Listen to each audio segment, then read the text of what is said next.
यथार्थ गीता श्रीमद् भगवद गीता अथ त्रयोदशो अध्यायः। गीता के आरंभ में ही धृतराष्ट्र का प्रश्न था कि संजय, धर्म क्षेत्र में तथा कुरुक्षेत्र में युद्ध की इच्छा से एकत्र हुए मेरे और पांडु पुत्रों ने क्या किया? अभी तक ये नहीं बताया गया कि वो क्षेत्र है कहां, किंतु जिन महापुरुष ने जिस क्षेत्र में युद्ध बताया, स्वयं ही उस क्षेत्र का प्रस्तुत अध्याय में निर्णय देते हैं कि वो क्षेत्र वस्तुतः है कहां। श्री भगवान वाच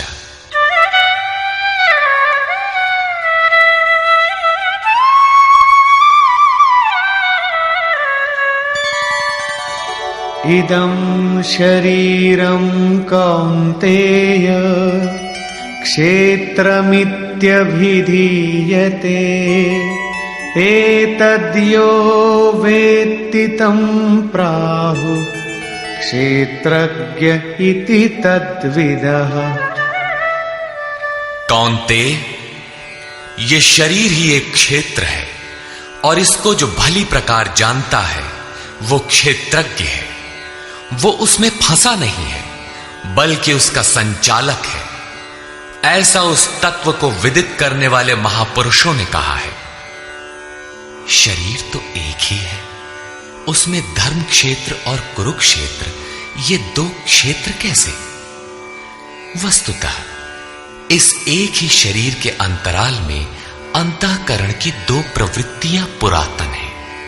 एक तो परम धर्म परमात्मा में प्रवेश दिलाने वाली पुण्यमयी प्रवृत्ति दैवी संपद है और दूसरी है आसुरी संपद, दूषित दृष्टिकोण से जिसका गठन है, जो नश्वर संसार में विश्वास दिलाती है। जब आसुरी संपद का बाहुल्य होता है तो यही शरीर कुरुक्षेत्र बन जाता है और इसी शरीर के अंतराल में जब दैवी संपद का बाहुल्य होता है तो यही शरीर धर्म क्षेत्र कहलाता है। ये चढ़ाव उतार बराबर लगा रहता है, किंतु तत्वदर्शी महापुरुष के सान्निध्य से जब कोई अनन्य भक्ति द्वारा आराधना में प्रवृत्त होता है तो दोनों प्रवृत्तियों में निर्णायक युद्ध का सूत्रपात हो जाता है। क्रमशः दैवी संपत्ति का उत्थान और आसुरी संपत्ति का शमन हो जाता है। आसुरी संपत्ति के सर्वथा शमन के उपरांत परम के दिग्दर्शन की अवस्था आती है। दर्शन के साथ ही दैवी संपत्ति की आवश्यकता समाप्त हो जाती है, अतः वो भी परमात्मा में स्वतः विलय हो जाती है। भजने वाला पुरुष परमात्मा में प्रवेश पा जाता है। 11वें अध्याय में अर्जुन ने देखा कि कौरव पक्ष के अनंतर पांडव पक्ष के योद्धा भी योगेश्वर में विलीन होते जा रहे हैं। इस विलय के पश्चात पुरुष का जो स्वरूप है वही क्षेत्रज्ञ है। आगे देखें। क्षेत्रज्ञं चापि मां विद्धि सर्वक्षेत्रेषु भारत क्षेत्र क्षेत्रज्ञयोर्ज्ञानं यत्तज्ज्ञानं मतं मम। हे अर्जुन, तू सब क्षेत्रों में क्षेत्रज्ञ मुझे ही जान, अर्थात मैं भी क्षेत्रज्ञ हूं। जो इस क्षेत्र को जानता है वो क्षेत्रज्ञ है, ऐसा उसे साक्षात जानने वाले महापुरुष कहते हैं। और श्री कृष्ण कहते हैं कि मैं भी क्षेत्रज्ञ हूं, अर्थात श्री कृष्ण भी एक ही योगेश्वर ही थे। क्षेत्र और क्षेत्रज्ञ अर्थात विकार सहित प्रकृति और पुरुष को तत्व से जानना ही ज्ञान है, ऐसा मेरा मत है। अर्थात साक्षात्कार सहित इनकी जानकारी का नाम ज्ञान है, कोरी बहस का नाम ज्ञान नहीं है। तत्क्षेत्रं यच्च यादृक् यद्विकारी यतश्च यत् स च यो यत्प्रभावश्च तत्समासेन मे शृणु। वो क्षेत्र जैसा है और जिन विकारों वाला है तथा जिस कारण से हुआ है, तथा वो क्षेत्रज्ञ भी जो है और जिस प्रभाव वाला है, वो सब मुझसे संक्षेप में सुन। अर्थात क्षेत्र विकार वाला है, किसी कारण से हुआ है, जबकि क्षेत्रज्ञ केवल प्रभाव वाला है। मैं ही कहता हूं, ऐसी बात नहीं है, ऋषि भी कहते हैं। ऋषिभिर्बहुधा गीतम् छन्दोभिर्विविधैः पृथक् ब्रह्मसूत्रपदैश्चैव हेतुमद्भिर्विनिश्चितैः।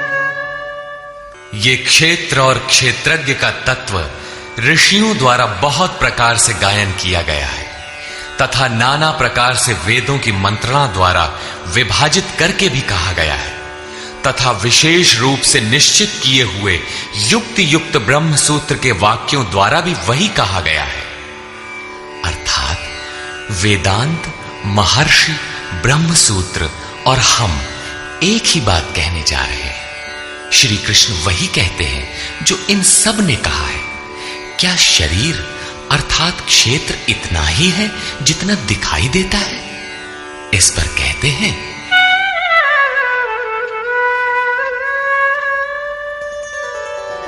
महाभूतान्यहंकारो बुद्धिरव्यक्तमेव च इन्द्रियाणि दशैकञ्च पंचचेन्द्रियगोचराः। अर्जुन, पंच महाभूत अर्थात क्षिति, जल, पावक, गगन, समीर, अहंकार, बुद्धि और चित्त। चित्त का नाम न लेकर उसे अव्यक्त परा प्रकृति कहा गया, अर्थात मूल प्रकृति पर प्रकाश डाला गया है, जिसमें परा प्रकृति भी सम्मिलित है। उपर्युक्त आठों अष्टधा मूल प्रकृति है तथा 10 इंद्रियां आंख, नाक, कान, त्वचा, जिह्वा, रसना, हाथ, पैर, उपस्थ तथा गुदा, एक मन और 5 इंद्रियों के विषय रूप, रस, गंध, शब्द और स्पर्श तथा इच्छा, द्वेषः, सुखं दुःखं, संघातश्चेतना, धृतिः, एतत् क्षेत्रं समासेन सविकारमुदाहृतम्। इच्छा, द्वेष, सुख दुख और सबका समूह स्थूल देह का ये पिंड, चेतना और धैर्य, इस प्रकार ये क्षेत्र विकारों सहित संक्षेप से कहा गया। संक्षेप में यही क्षेत्र का स्वरूप है जिसमें बोया हुआ भला और बुरा बीज संस्कारों के रूप में उगता है। शरीर ही क्षेत्र है। शरीर में गारा मसाला किस वस्तु का है? तो यही 5 तत्व, 10 इंद्रियां, एक मन इत्यादि जैसा लक्षण ऊपर गिनाया गया है। इन सब का सामूहिक संघात पिंड शरीर है। जब तक ये विकार रहेंगे तब तक ये पिंड भी विद्यमान रहेंगे, इसलिए कि ये विकारों से बना है। अब उस क्षेत्रज्ञ का स्वरूप देखें जो इस क्षेत्र में लिप्त नहीं बल्कि उससे निवृत्त है। अमानित्वमदम्भित्वम् अहिंसा क्षान्तिरार्जवम् आचार्योपासनं शौचं स्थैर्यमात्मविनिग्रह। हे अर्जुन, मान अपमान का अभाव, दंभाचरण का अभाव अहिंसा अर्थात अपनी तथा अन्य किसी की आत्मा को कष्ट न देना अहिंसा है। अहिंसा का अर्थ केवल इतना ही नहीं है कि चींटी मत मारो। श्री कृष्ण ने कहा कि अपनी आत्मा को अधोगति में न पहुंचाओ। उसको अधोगति में पहुंचाना हिंसा है और उसका उत्थान ही शुद्ध अहिंसा है। ऐसा पुरुष अन्य आत्माओं के उत्थान हेतु भी उन्मुख रहता है। हां, इसका आरंभ किसी को ठेस न पहुंचाने से होता है। ये उसी का एक अंग प्रत्यंग है। अतः अहिंसा, क्षमा भाव, मन वाणी की सरलता, आचार्योपासना अर्थात श्रद्धा भक्ति सहित सद्गुरु की सेवा और उनकी उपासना, पवित्रता, अंतःकरण की स्थिरता, मन और इंद्रियों सहित शरीर का निग्रह और इंद्रियार्थेषु वैराग्यम अनहंकार एव च जन्म मृत्यु जरा व्याधि दुख दोषानुदर्शनम। इस लोक और परलोक के देखे सुने भोगों में आसक्ति का अभाव, अहम का अभाव, जन्म मृत्यु, वृद्धावस्था, रोग और भोगादि में दुख दोष का बारंबार चिंतन, असक्तिरनभिष्वंगः पुत्रदार गृहादिषु नित्यञ्च समचित्तत्वम् इष्टानिष्टोपपत्तिषु। पुत्र, स्त्री, धन और गृहादि में आसक्ति का अभाव, प्रिय तथा अप्रिय की प्राप्ति में चित्त का सदैव सम रहना,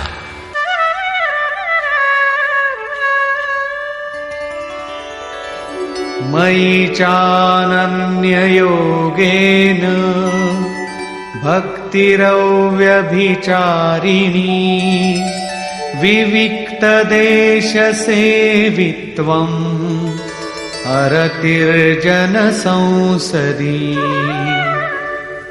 मुझ में अनन्य योग से, श्री कृष्ण एक योगी थे, अर्थात ऐसे किसी महापुरुष में अनन्य योग अर्थात योग के अतिरिक्त अन्य कुछ भी स्मरण न करते हुए अव्यभिचारिणी भक्ति अर्थात इष्ट के अतिरिक्त किसी चिंतन का न आना, एकांत स्थान का सेवन, मनुष्यों के समूह में रहने की आसक्ति का न होना तथा अध्यात्मज्ञान नित्यत्वम् तत्त्वज्ञानार्थदर्शनम् एतज्ज्ञानमिति प्रोक्तम् अज्ञानं यदतोऽन्यथा। आत्मा के आधिपत्य वाले ज्ञान में एक रस स्थिति और तत्व ज्ञान के अर्थ स्वरूप परमात्मा का साक्षात्कार, ये सब तो ज्ञान है और इससे जो विपरीत है वो सब अज्ञान है। ऐसा कहा गया है। उस परम तत्व परमात्मा के साक्षात्कार के साथ मिलने वाली जानकारी का नाम ज्ञान है। अध्याय 4 में उन्होंने कहा कि यज्ञ की पूर्ति में यज्ञ जिसे शेष छोड़ता है, उस ज्ञानामृत का पान करने वाला सनातन ब्रह्म में प्रवेश पा जाता है। अतः ब्रह्म के साक्षात्कार के साथ मिलने वाली जानकारी ज्ञान है। यहां भी वही कहते हैं कि तत्व स्वरूप परमात्मा के साक्षात्कार का नाम ज्ञान है। इसके विपरीत सब अज्ञान है। अमानित्व इत्यादि उपर्युक्त लक्षण इस ज्ञान के पूरक हैं। ये प्रश्न पूरा हुआ। ज्ञेयं यत्तत् प्रवक्ष्यामि यज्ञात्वामृतमश्नुते अनादिमत्परं ब्रह्म न सत्तन्नासदुच्यते। अर्जुन, जो जानने योग्य है तथा जिसे जानकर मरण धर्मा मनुष्य अमृत तत्व को प्राप्त होता है, उसे अच्छी प्रकार कहूंगा। वो आदिर रहित परम ब्रह्म न सत कहा जाता है और न असत ही कहा जाता है, क्योंकि जब तक वो अलग है तब तक वो सत है और जब मनुष्य उसमें समाहित हो गया तो कौन किससे कहे। एक ही रह जाता है, दूसरे का भान नहीं। ऐसी स्थिति से वो ब्रह्म न सत है न असत है, बल्कि जो स्वयं सहज है वही है। सर्वतः पाणिपादं तत् सर्वतोक्षिशिरोमुखम् सर्वतः श्रुतिमल्लोके सर्वमावृत्य तिष्ठति। वो ब्रह्म सब ओर से हाथ पैर वाला, सब ओर से नेत्र सिर और मुख वाला तथा सब ओर से श्रोत्र वाला है, सुनने वाला है, क्योंकि वो संसार में सबको व्याप्त करके स्थित है।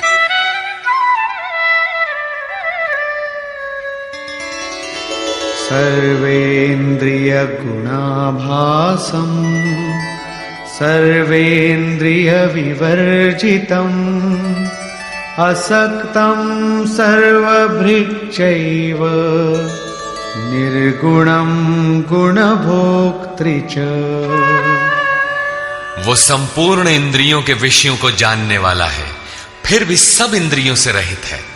वो आसक्ति रहित, गुणों से अतीत होने पर भी सबको धारण और पोषण करने वाला और सभी गुणों को भोगने वाला है, अर्थात एक एक करके सभी गुणों को अपने में लय कर लेता है। जैसा श्री कृष्ण कह आए हैं कि यज्ञ और तपों को भोगने वाला मैं हूं, अंत में संपूर्ण गुण मुझ में विलय हो जाते हैं।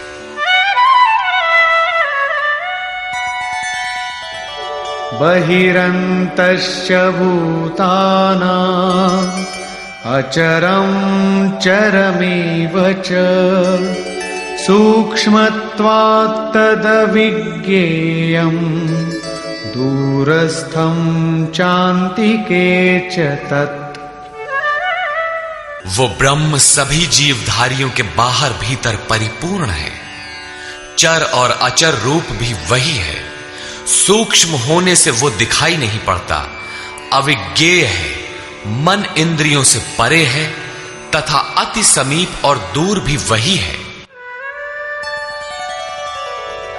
अविभक्तं च भूतेषु विभक्तमिव च स्थितं भूतभर्तृ च तज्ज्ञेयम् ग्रसिष्णु प्रभविष्णु च। अविभाज्य होकर भी वो संपूर्ण चराचर भूतों में अलग अलग के सदृश प्रतीत होता है। वो जानने योग्य परमात्मा समस्त भूतों को उत्पन्न करने वाला, भरण और पोषण करने वाला और अंत में संहार करने वाला है। यहां बाह्य और आंतरिक दोनों भावों की ओर संकेत किया गया है। जैसे बाहर जन्म और भीतर जागृति, बाहर पालन और भीतर योग क्षेम का निर्वाह, बाहर शरीर का परिवर्तन और भीतर सर्वस्व का विलय, अर्थात भूतों की उत्पत्ति के कारणों का लय और उस लय के साथ ही अपने स्वरूप को प्राप्त हो जाता है। ये सब उसी ब्रह्म के लक्षण है। ज्योतिषामपि तज्ज्योतिः तमसः परमुच्यते ज्ञानं ज्ञेयं ज्ञानगम्यं हृदि सर्वस्य विष्ठितम्। वो ज्ञेय ब्रह्म ज्योतियों का भी ज्योति है, तम से अति परे कहा जाता है। वो पूर्ण ज्ञान स्वरूप है, पूर्ण ज्ञाता है, जानने योग्य है और ज्ञान द्वारा ही प्राप्त होने वाला है। साक्षात्कार के साथ मिलने वाली जानकारी का नाम ज्ञान है। ऐसी जानकारी द्वारा ही उस ब्रह्म का प्राप्त होना संभव है। वो सबके हृदय में स्थित है, उसका निवास स्थान हृदय है, अन्यत्र ढूंढने पर वो नहीं मिलेगा। अतः हृदय में ध्यान तथा योगाचरण द्वारा ही उस ब्रह्म की प्राप्ति का विधान है। इति क्षेत्रं तथा ज्ञानम् ज्ञेयं चोक्तं समासतः मद्भक्त एतद्विज्ञाय मद्भावायोपपद्यते। हे अर्जुन, बस इतना ही क्षेत्र ज्ञान तथा जानने योग्य परमात्मा का स्वरूप संक्षेप में कहा गया है। इसे जानकर मेरा भक्त मेरे साक्षात स्वरूप को प्राप्त होता है।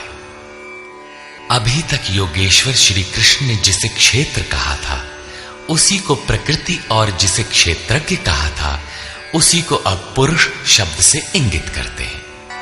प्रकृतिं पुरुषं चैव विद्यनादि उभावपि विकारांश गुणांश्चैव विद्धि प्रकृति संभवान्।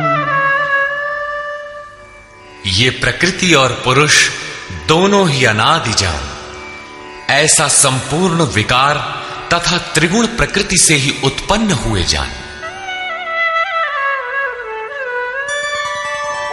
कार्यकरण कर्तृत्वे हेतुः प्रकृतिरुच्यते पुरुषः सुख दुःखानां भोक्तृत्वे हेतुरुच्यते। कार्य और करण अर्थात जिसके द्वारा कार्य किए जाते हैं, विवेक, वैराग्य इत्यादि, तथा अशुभ कार्य होने में काम, क्रोध इत्यादि कारण है। उनको उत्पन्न करने में हेतु प्रकृति कही जाती है, और ये पुरुष सुख दुखों को भोगने में कारण कहा जाता है। प्रश्न उठता है कि क्या वो भोगता ही रहेगा या इससे कभी छुटकारा भी मिलेगा? जब प्रकृति पुरुष दोनों ही अनादि हैं, तब कोई उनसे छूटेगा कैसे? इस पर कहते हैं, पुरुषः प्रकृतिस्थो हि भुङ्क्ते प्रकृतिजान् गुणान् कारणं गुणसङ्गोऽस्य सदसद्यो निजन्मसु। प्रकृति के बीच में खड़ा होने वाला पुरुष ही प्रकृति से उत्पन्न हुए गुणों के कार्य रूप पदार्थों को भोगता है, और इन गुणों का संग ही इस जीवात्मा के अच्छी तथा बुरी योनियों में जन्म लेने का कारण है।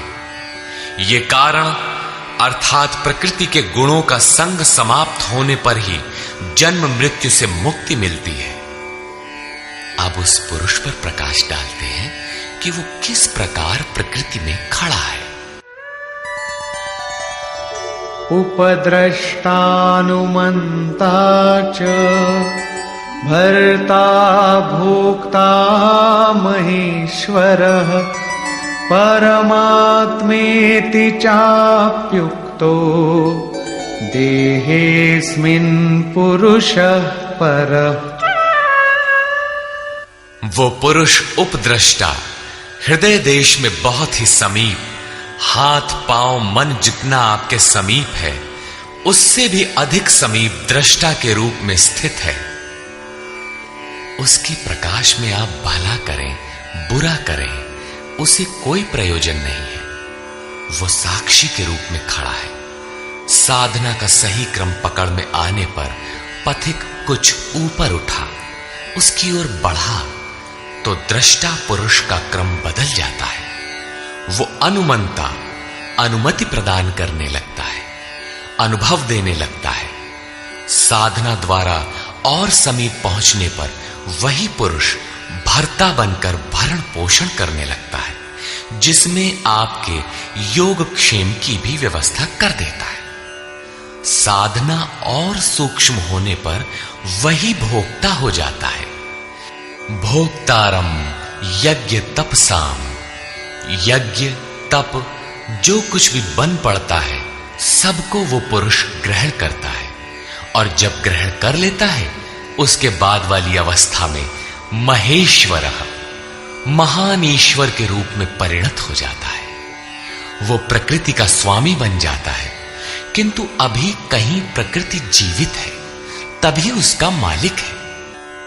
इससे भी उन्नत अवस्था में वही पुरुष परमात्मेति चाप्युक्तो, जब परम से संयुक्त हो जाता है तब परमात्मा कहलाता है। इस प्रकार शरीर में रहते हुए भी ये पुरुष अर्थात आत्मा परह ही है, सर्वथा इस प्रकृति से परे ही है। अंतर इतना ही है कि आरंभ में ये दृष्टा के रूप में था, क्रमशः उत्थान होते होते परम का स्पर्श कर परमात्मा के रूप में परिणत हो जाता है। य एवं वेत्ति पुरुषं प्रकृतिं च गुणैः सह सर्वथा वर्तमानोऽपि न स भूयोऽभिजायते। इस प्रकार पुरुष को और गुणों के सहित प्रकृति को जो मनुष्य साक्षात्कार के साथ विदित कर लेता है, वो सब प्रकार से बरतता हुआ भी फिर नहीं जन्मता, अर्थात उसका पुनर्जन्म नहीं होता। यही मुक्ति है। अभी तक योगेश्वर श्री कृष्ण ने ब्रह्म और प्रकृति की प्रत्यक्ष जानकारी के साथ मिलने वाली परम गति अर्थात उसका पुनर्जन्म से निवृत्ति पर प्रकाश डाला, और अब वे उस योग पर बल देते हैं जिसकी प्रक्रिया है आराधना, क्योंकि इस कर्म को कार्य रूप दिए बिना कोई पाता नहीं।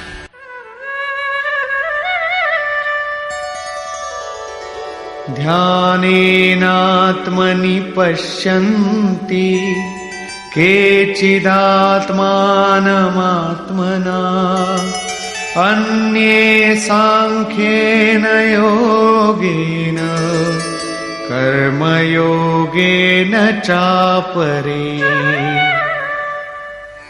हे अर्जुन, उस आत्मानम परमात्मा को कितने ही मनुष्य तो आत्मना अपने अंतर चिंतन से ध्यान के द्वारा आत्मनि हृदय देश में देखते हैं, कितने ही सांख्य योग के द्वारा अर्थात अपनी शक्ति को समझते हुए उसी कर्म में प्रवृत्त होते हैं, और अन्य बहुत से उसे निष्काम कर्म योग द्वारा देखते हैं, समर्पण के साथ उसी नियत कर्म में प्रवृत्त होते हैं।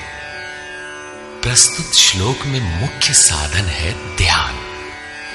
उस ध्यान में प्रवृत्त होने के लिए सांख्य योग और निष्काम कर्म योग दो धाराएं हैं।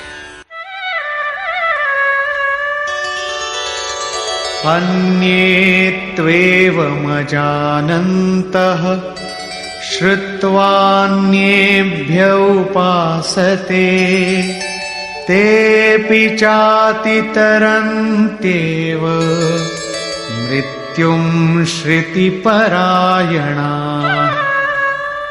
परंतु दूसरे जिनको साधना का ज्ञान नहीं है, वे इस प्रकार न जानते हुए अन्येभ्यः दूसरे जो तत्व के जानने वाले महापुरुष हैं उनके द्वारा सुनकर ही उपासना करते हैं, और वे सुनने के परायण हुए पुरुष भी मृत्यु रूपी संसार सागर से निसंदेह तर जाते हैं।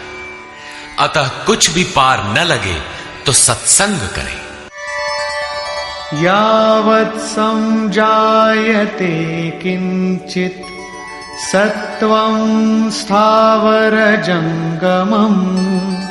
क्षेत्र क्षेत्रज्ञ संयोगात् तद्विद्धि भरतर्षभ। हे अर्जुन, यावन मात्र जो कुछ भी स्थावर जंगम वस्तुएं उत्पन्न होती हैं, उन संपूर्ण को तू क्षेत्र और क्षेत्रज्ञ के संयोग से ही उत्पन्न हुई जान। प्राप्ति कब होती है, इस पर कहते हैं समं सर्वेषु भूतेषु तिष्ठन्तं परमेश्वरं विनश्यत्स्व विनश्यन्तं यः पश्यति स पश्यति। जो पुरुष विशेष रूप से नष्ट होते हुए चराचर सभी भूतों में नाश रहित परमेश्वर को समभाव से स्थित देखता है, वही यथार्थ देखता है।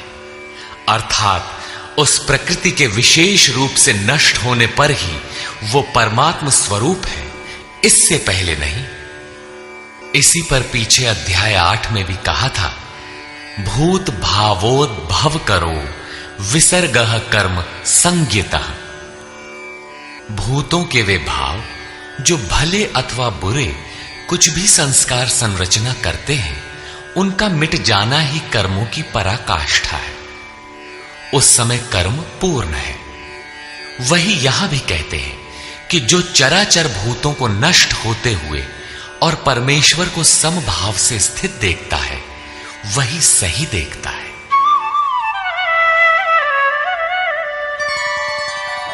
समं पश्यन् हि सर्वत्र समवस्थितमीश्वरम् न हि नस्त्यात्मनात्मानं ततो याति परां गतिम्। क्योंकि वो पुरुष सर्वत्र समभाव से स्थित परमेश्वर को समान अर्थात जैसा है वैसा ही समान देखता हुआ अपने द्वारा स्वयं को नष्ट नहीं करता, क्योंकि जैसा था वैसा उसने देखा, इसलिए वो परम गति को प्राप्त होता है। प्राप्ति वाले पुरुष के लक्षण बताते हैं।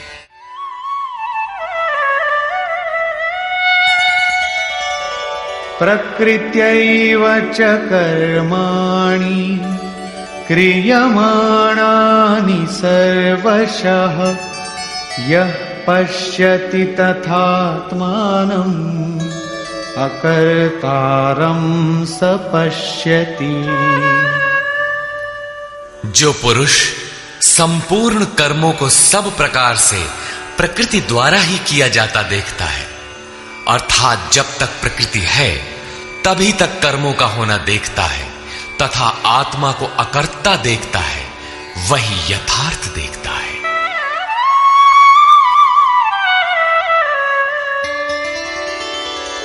यदा भूत पृथग् भावम् एकस्थमनुपश्यति तत एव च विस्तारम् ब्रह्म संपद्यते तदा।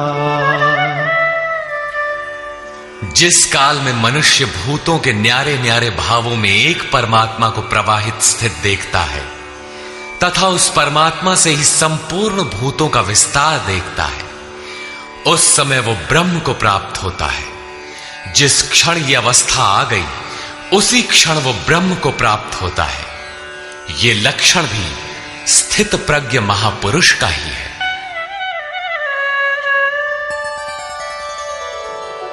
अनादित्वान् निर्गुणत्वात् परमात्मायमव्ययः शरीरस्थोऽपि कौन्तेय न करोति न लिप्यते। कौन्तेय, अनादि होने से और गुणातीत होने से ये अविनाशी परमात्मा शरीर में स्थित होते हुए भी वास्तव में न करता है और न लिप्त ही होता है। किस प्रकार? यथा सर्वगतं सौक्ष्म्याद् आकाशं नोपलिप्यते सर्वत्रावस्थितो देहे तथात्मानोपलिप्यते। जिस प्रकार सर्वत्र व्याप्त हुआ आकाश सूक्ष्म होने के कारण लिप्त नहीं होता, ठीक वैसे ही सर्वत्र देह में स्थित हुआ भी आत्मा गुणातीत होने के कारण देह के गुणों से लिप्त नहीं होता। आगे कहते हैं,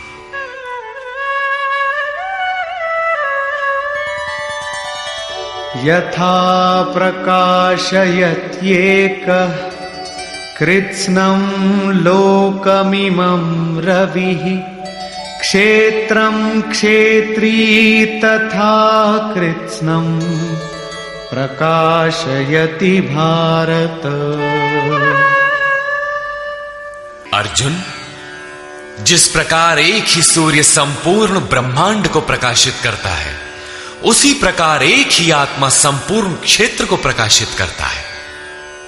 अंत में निर्णय देते हैं, क्षेत्र क्षेत्रज्ञयोरेवम् अंतरं ज्ञान चक्षुषा भूत प्रकृति मोक्षं च ये विदुर्यान्ति ते परम्। इस प्रकार क्षेत्र और क्षेत्रज्ञ के भेद को तथा विकार सहित प्रकृति से छूटने के उपाय को जो ज्ञान रूपी नेत्र द्वारा देख लेते हैं, वे महात्मा जन पर ब्रह्म परमात्मा को प्राप्त होते हैं। अर्थात क्षेत्र क्षेत्रज्ञ को देखने की आंख ज्ञान है और ज्ञान साक्षात्कार का ही पर्याय है। निष्कर्ष, गीता के आरंभ में धर्म क्षेत्र कुरुक्षेत्र का नाम तो लिया गया, किंतु वह क्षेत्र वस्तुतः है कहां? वह स्थल बताना शेष था, जिसे स्वयं शास्त्रकार ने प्रस्तुत अध्याय में स्पष्ट किया। कौन्तेय, यह शरीर ही एक क्षेत्र है। जो इसको जानता है वह क्षेत्रज्ञ है। वह इसमें फंसा नहीं बल्कि निर्लेप है, इसका संचालक है। अर्जुन, संपूर्ण क्षेत्रों में मैं भी क्षेत्रज्ञ हूं। अन्य महापुरुषों से अपनी तुलना की। इससे स्पष्ट है कि श्री कृष्ण भी एक योगी थे, क्योंकि जो जानता है वह क्षेत्रज्ञ है, ऐसा महापुरुषों ने कहा है। मैं भी क्षेत्रज्ञ हूं, अर्थात अन्य महापुरुषों की तरह मैं भी हूं। उन्होंने क्षेत्र जैसा है जिन विकारों वाला है तथा क्षेत्रज्ञ जिन प्रभावों वाला है उस पर प्रकाश डाला। मैं ही कहता हूं ऐसी बात नहीं है, महर्षियों ने भी यही कहा है। वेद के छंदों में भी उसी को विभाजित करके दर्शाया गया है। ब्रह्म सूत्र में भी वही मिलता है। शरीर अर्थात जो क्षेत्र है, क्या इतना ही है जितना दिखाई देता है?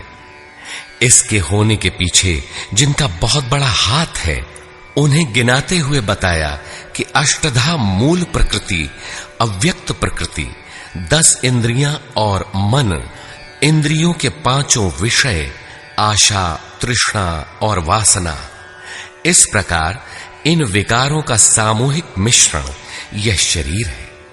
जब तक ये रहेंगे तब तक शरीर किसी न किसी रूप में रहेगा ही। यही क्षेत्र है जिसमें बोया भला बुरा बीज संस्कार रूप में उगता है। जो इसका पार पा लेता है वह क्षेत्रज्ञ है। क्षेत्रज्ञ का स्वरूप बताते हुए उन्होंने ईश्वरीय गुण धर्मों पर प्रकाश डाला और कहा कि क्षेत्रज्ञ इस क्षेत्र का प्रकाशक है। उन्होंने बताया कि साधना के पूर्ति काल में परम तत्व परमात्मा का प्रत्यक्ष दर्शन ही ज्ञान है। ज्ञान का अर्थ है साक्षात्कार। इसके अतिरिक्त जो कुछ भी है अज्ञान है। जानने योग्य वस्तु है परात्पर ब्रह्म। वह न सत है न असत, इन दोनों से परे है। उसे जानने के लिए लोग हृदय में ध्यान करते हैं, बाहर मूर्ति रखकर नहीं। बहुत से लोग सांख्य माध्यम से ध्यान करते हैं, तो शेष निष्काम कर्म योग, समर्पण के साथ उसकी प्राप्ति के लिए उसी निर्धारित कर्म आराधना का आचरण करते हैं। जो उसकी विधि नहीं जानते, वे तत्व स्थित महापुरुष के द्वारा सुनकर आचरण करते हैं। वे भी परम कल्याण को प्राप्त हो जाते हैं। अतः कुछ भी समझ में न आए तो उसके ज्ञाता महापुरुष का सत्संग आवश्यक है। स्थित प्रज्ञ महापुरुष के लक्षण बताते हुए योगेश्वर श्री कृष्ण ने कहा कि जैसे आकाश सर्वत्र सम रहता हुआ भी निर्लेप है, जैसे सूर्य सर्वत्र प्रकाश करते हुए भी निर्लेप है, ठीक इसी प्रकार स्थित प्रज्ञ पुरुष सर्वत्र सम ईश्वर को जैसा है वैसा ही देखने की क्षमता वाला पुरुष क्षेत्र से अथवा प्रकृति से सर्वथा निर्लेप है। अंत में उन्होंने निर्णय दिया कि क्षेत्र और क्षेत्रज्ञ की जानकारी ज्ञान रूपी नेत्रों द्वारा ही संभव है। ज्ञान, जैसा कि पीछे बताया गया, उस परमात्मा के प्रत्यक्ष दर्शन के साथ मिलने वाली जानकारी है। शास्त्रों को बहुत रटकर दोहराना ज्ञान नहीं, बल्कि अध्ययन तथा महापुरुष को उस कर्म को समझकर, उस कर्म पर चलकर मन सहित इंद्रियों के निरोध और उस निरोध के भी विलय काल में परम तत्व को देखने के साथ जो अनुभूति होती है, उसी अनुभूति का नाम ज्ञान है। क्रिया आवश्यक है। इस अध्याय में मुख्यतः क्षेत्रज्ञ का विस्तार से वर्णन किया गया। वस्तुतः क्षेत्र का स्वरूप व्यापक है। शरीर कहना तो सरल है, किंतु शरीर का संबंध कहां तक है? तो समग्र ब्रह्मांड मूल प्रकृति का विस्तार है। अनंत अंतरिक्षों तक आपके शरीर का विस्तार है। उनसे आपका जीवन ऊर्जस्वी है। उनके बिना आप जी नहीं सकते। यह भूमंडल, विश्व, जगत, देश, प्रदेश और आपका यह दिखाई देने वाला शरीर उस प्रकृति का एक टुकड़ा भी नहीं है। इस प्रकार क्षेत्र का ही इस अध्याय में विस्तार से वर्णन है। अतः ओम तत्सदिति श्रीमद् भगवद गीता सूपनिषत्सु ब्रह्म विद्यायाम योग शास्त्रे श्री कृष्णार्जुन संवादे क्षेत्र क्षेत्रज्ञ विभाग योगो नाम त्रयोदशोऽध्यायः। इस प्रकार स्वामी अड़गड़ानंद कृत श्रीमद् भगवद गीता के भाष्य यथार्थ गीता का 13वां अध्याय पूर्ण होता है। हरि ओम तत्सत।